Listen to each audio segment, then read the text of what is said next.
There's something I really hate about YouTube, and that's the cynics. It's these keyboard warriors that always have these little comments. What do you know about football? And see, here's the thing: is you, me, 99% of us, we're just observers.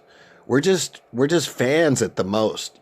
And I prefaced my last one of my last videos by saying I'm a baseball fan, which is completely true. What do I know about football? But I can tell you this: I know what my eyes see, and I know what my ears hear.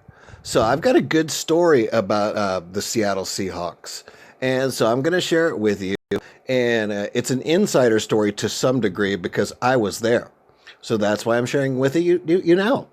So I do know a couple things about football, and that's the fact that you know that it's kind of a strategy game of spacing and blocking. So I can kind of break it down in that sense. I just don't watch a lot of games, but I'm not even really a casual fan. But if you want, it'd be appreciated if you don't leave a comment. What do you know about football? What do you know about football? Anyway, that being said, let's get to the nitty gritty. So anyway, this is going to be about what ended the Seattle Seahawks, I guess, potential dynasty. So I was watching this game. I don't. You guys should know by now. I watched the Super Bowl and I watch a couple kind of highlighted playoff games, like the semifinals or something like that.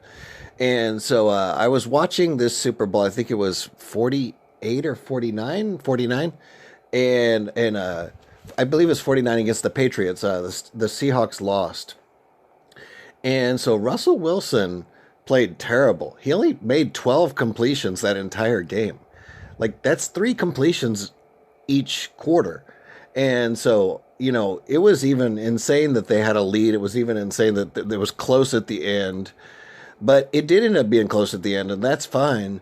But then it came down to this kind of, I believe, awkward 1 yard play that they could have just run in with Marshawn Lynch, and they decided to pass, and there was an interception. And I believe almost everybody knows at that point what happened. So I'm going to give you a little bit more of a detail on what ended the Seattle Seahawks dynasty. So here is my viewpoint and observation on what ended the Seattle Seahawks dynasty. So I believe back then they, to a degree, had the best defense and pretty much the best team going. I've always found them to be a little bit awkward because their fans are what's considered loud and proud, and I don't think loud and proud works for me. It's just a personality type, so it kind of rubs me the wrong way. That being said, they're not the only ones doing it. Oakland A's fans do it, Dodgers fans do it, Yankees fans do it, Boston Red Sox fans do it, a lot of Chicago Cubs fans do it. So a lot of fan bases do it, and it just is what it is, but it kind of rubbed me the wrong way. But anyway, there is a rumor and, like I said, an observation that what happened is that Marshawn Lynch had an interview and he said something like, oh, how did he word it? I'm only here to not get the fine. I'm only here to not get the fine. He was doing interviews in order to not get fined by the NFL. And so the NFL was rubbed the wrong way by Marshawn Lynch. Marshawn Lynch was 1 yard away from becoming the MVP of that game. And it was almost like the NFL radioed Pete Carroll and told, hey, pass the ball, don't make Marshawn the MVP. And they decided to pass the ball. So you can see where I'm going with this, that him in that interview saying that, rubbing the NFL the wrong way, is what made the dominoes start tumbling and egos getting involved like Roger Goodell and Pete Carroll. So then this team had a kind of an air or a reputation for accountability. When you make a mistake, own up to it. Every player was supposed to do that. Um, in the beginning, I always liked Russell Wilson.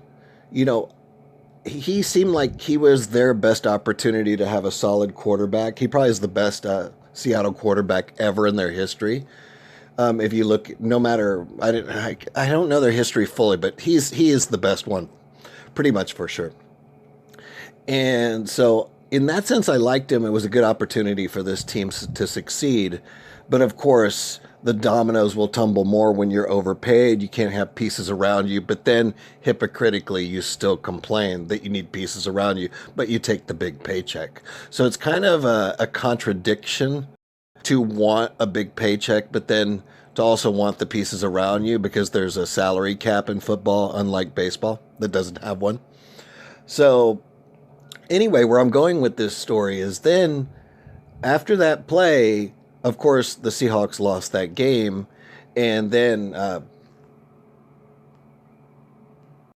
pause it for just a second. And anyway, here's where I'm going with it. Then Marshawn Lynch did an interview with Pat McAfee. And the reason I'm even aware of this is because, I'm interested in the sports world. I just didn't have an interest in mostly my argument with football is it's not a precision sport and too many commercials. The pacing of it kind of bores me where you see 6 seconds of play and then kind of a 1 or 2 minute pause in between each play. And so it's the pacing of the game that bothers me. Anyway, where I'm going with this story is that a lot of the players thought that Pete Carroll didn't take accountability for his mistake. So he had everybody else be accountable when they made a mistake. But when he made a mistake, which he did, he wasn't accountable. So it really ruffled the feathers of the players and kind of took away the, the locker room dynamic. So that's kind of where I'm going with this story. And one additional thing is, here's my real life observation. I've actually met Pete Carroll, not shook his hand and spoke with him, but a buddy of mine, I don't know if he still does because we're out of contact, but he used to sell cars.